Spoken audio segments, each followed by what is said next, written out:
di mata kuliah manajemen sumber daya manusia. Saat ini kita ada di bab mengenai employee safety and health bagian ketiga. Bagi yang belum melihat bagian sebelumnya, silakan dicek di playlist. Di bagian pertama saya menerangkan mengenai definisi awal dari safety, dari health, dan pentingnya itu untuk karyawan ataupun perusahaan. Kemudian di bagian kedua saya menjelaskan mengenai apa itu yang bisa dilakukan untuk menghindari hal tersebut dan apa hak dan tanggung jawab karyawan dalam kaitannya dengan ini. Nah, di bagian ini atau bagian terakhir ini saya membahas salah satunya adalah cedera yang tidak berupa fisik, yaitu stres. Stres itu bisa didefinisikan secara umum ya di dalam ruang lingkup ini, a state of mental or emotional strain or tension resulting from adverse or very demanding circumstances. Ya, jadi keadaan emosional, mental yang tergantung kondisi yang ada. Atau bisa juga a person respond to a stressor such as an environmental condition or a stimulus. Jadi respon, ya, tanggapan. Ya, ada sesuatu dibebani pekerjaan yang dianggap lebih, maka dia seperti membalas. Nah, begitu. Nah, hal seperti ini yang harus dikendalikan. Ini termasuk kesehatan, iya, mental, ya, kesehatan rohani, begitu. Nah, stres ini bisa juga karena cedera ringan yang berulang-ulang. Ini banyak yang ada di kantor ya. Repetitive stress injury, RSI gitu ya, RSI. Misalnya karena mengetik dengan kondisi mengetik yang salah. Kenapa kalau Anda di kasir ya, meskipun dia pakai PC, pakai komputer itu jarang menggunakan mouse. Karena bisa mengakibatkan ini, RSI ini. Ya. Bisa juga musculoskeletal disorder, MSDS ya. Ini kalau di pembahasan ergonomi ada gambarnya dengan ya, gambar-gambar yang mengerikan dan hasil penelitian yang mungkin bagi sebagian besar dari kita tidak memperdulikan dan tidak menyangka. Ternyata seperti itu bisa kalau nanti kalau sudah pensiun bisa apa kalau bahasa Jawa sengkleh ya itu cedera sebelah ya. Karena pada saat bekerja terlalu sering menggunakan mouse segala macam loh, termasuk programmer Pak gitu. Kalau Anda yang dari program studi sistem informasi ya iya. Ya. Jadi ada pencegahannya, entah itu senam misalnya begitu, olahraga misalnya, enggak tahu. Ya. Istirahat. Ya, dan yang paling sering adalah carpal tunnel syndrome. Ya, biasanya di tangan ya, di pergelangan tangan. Terlalu banyak ngetik, terlalu banyak pegang mouse. Termasuk desainer ya. Kelihatannya sederhana loh. Masa desainer bisa cedera? Ya bisa cedera tangan. Ya.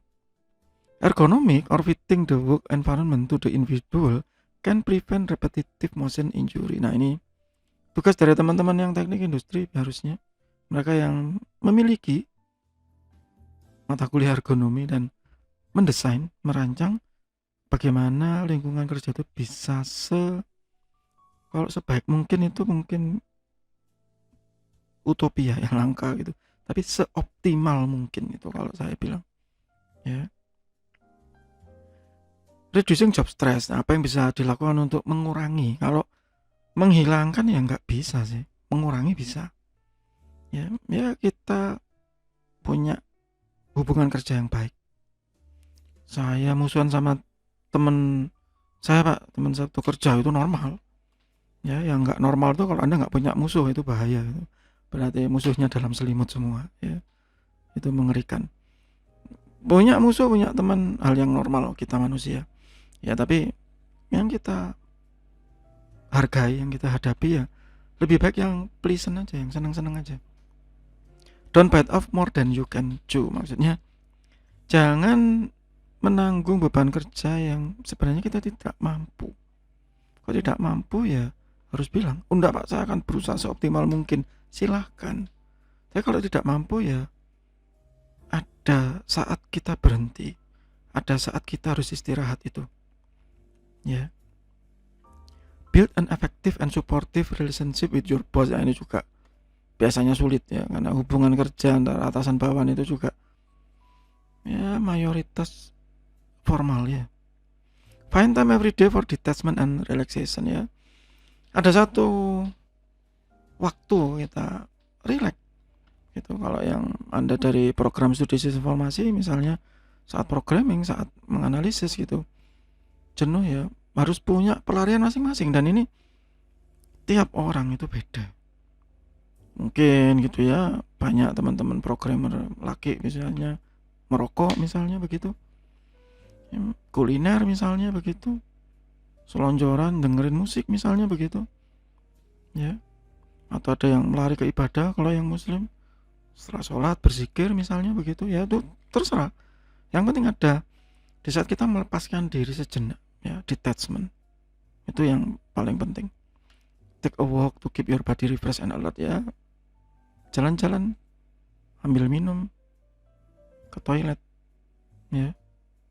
Beberapa kantor juga menyediakan misalnya ada pemandangan, ada lukisan, ada taman kecil, akuarium. Nah itu ada juga yang seperti itu ya. Ya itu untuk refresh saja. Atau lihat sebentar film apa gitu ya. Untuk itu asal jangan berlebihan. Ya. Burnout itu apa ya? Terbakar. Jadi mungkin ini kalau Anda yang biasanya olahraga ya, jarang olahraga kemudian olahraga, itu seperti terbakar ya. Kalau kram bukan ya, apa istilahnya itu ya, kayak panas itu ya gitu. Nah, itu sama. Mungkin pada saat berlari atau yang sekarang lagi tren kalau di masa-masa pandemi ini bersepeda ya. Pada saat bersepeda nggak terasa. Begitu berhenti, wah langsung panas semua. Nah itu sama burnout. Ya, recovering kita more well rounded life. Itu tadi detachment. Get away from it all periodically to think alone. Anda disediakan cuti ya cuti dah, gitu ya. Cari waktu untuk relax. Nggak harus traveling, nggak harus apa, relax saja, melupakan sejenak ya. Research goals in terms of their intrinsic worth and attainability. Jadi berpikir ulang, merenung sejenak ya. Kalau Anda yang aktif di ibadah ya, ibadah lebih kuat misalnya begitu. Think about work. Could the job be done without being so intense ya. Membayangkan yang nyaman-nyaman saja ya. Itu kelihatannya mudah tapi sulit ya. Kelihatannya mudah tapi sulit. Dan ada security di sini bukan hanya keamanan tapi rasa aman, itu yang penting. Natural security begitu. Jadi misalnya Anda melihat kantornya ini aman nggak ya gitu, jangan-jangan kelihatannya kok mau rubuh, nah begitu. Enggak. Mechanical security, ada alarm kebakaran, hidran, pemadam kebakaran misalnya begitu ya, genset, nah ada CCTV, dan harus didukung sama komitmen manajemen organizational security. Itu yang penting. Dan ada ini tadi yang saya sebut di bagian awal ya, evacuation plan. Jadi kalau ada masalah entah itu bencana alam atau bencana manusia, misalnya kebakaran, gempa bumi ya, kemudian misalnya lampu mati, genset mati juga. Nah apa yang harus dilakukan? Gelap pak, malam,